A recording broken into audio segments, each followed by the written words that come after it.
আল্লাহু ওয়া বারাকাতুহু। তবে ফাইনালি আমরা রুম থেকে বেরিয়ে পড়লাম একটু চায়ের উদ্দেশ্যে, যেহেতু চা প্রেমিক আমরা চা খাইতে চলে আসলাম। তো এখন দেখতেছি বাইরে সমস্ত দোকানপাট বন্ধ রয়েছে, চা খাওয়ার মতো বোধহয় ব্যবস্থা আর হবে না আজকে। তো কি বলবো, বলার তো কিছু রইলো না। যদিও চা খাইতাম তাহলে কিছু করতে পারতাম।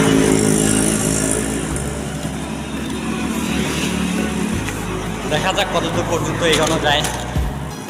একটি চার দোকান যদি খোলা পাওয়া যায় তবে চা খাইতে পারি। হাসানাত, কেমন আছিস বল? কেমন আছিস?